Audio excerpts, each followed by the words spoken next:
Salam əziz müəllimlər, hörmətli valideynlər və mənim həmyaşıdlarım.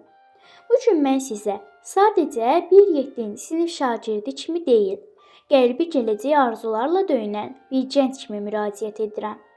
Belə ki, günümüzün ən aktual mövzularından biri olan şagird, müəllim, valideyn tuzağından.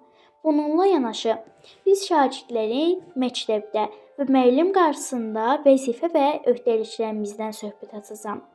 Bizim üçün məktəb təkcə elm ocağı deyil, həm də xarakterimizin formalaşdığı bir məkandır. Bu məkanın baş qəhrəmanı isə müəllimdir. Müəllimə sevgi sadəcə bir minnətdarlıq deyil, zəhmətə, biliyə olan ali bir ehtiramdır. Bir həqiqəti unutmayaq ki, şagirdin müəllim qarşısında hərəkəti, onun mədəniyyəti və müəllimə olan sevgisi ilk növbədə ailədən, evimizdən başlayır. Valideynlərimiz bizim ilk müəllimlərimizdir. Onlar müəllim haqqında necə danışırlarsa, biz də sinifə o ruhla daxil oluruq. Əgər valideyn övladına müəllim sənin yol göstərənindir deyirsə, o şagird müəllimin hər sözünü bir inci kimi qəbul edər. Valideynin rolu burada bir körpü kimidir.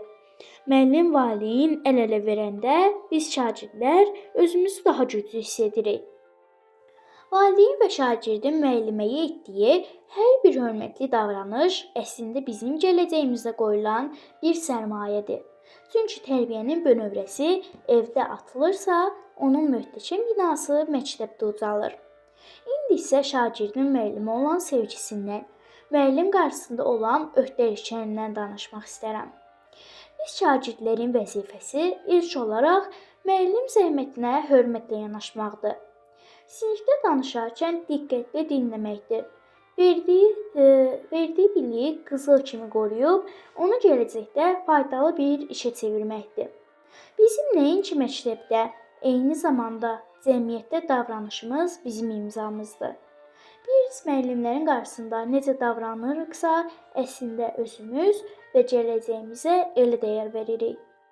Müəllimə qarşı ədəbli olmaq zəiflik deyil, mədəniyyətin ən yüksək zirvəsidir. Bizim çox sağ olun sözümüz onların bütün yorğunluğu aparmağa qadirdir. Müəllim elə bir bağbandır ki, onun əkdiyi toxumlar illər sonra bir çinara çevrilir. Gəlin unutmayaq ki, bir millətin tərəqqisi məktəbdən, məktəbin gücü isə müəllimə verilən dəyərdən başlayır. Sonda isə həmyaşıdlarıma demək istəyirəm ki, gəlin bizə öyrədilən hər ilmin, çəkilən hər zəhmətin qədrini bilək, müəllimlərimizi sevək, onlara dəyər verək.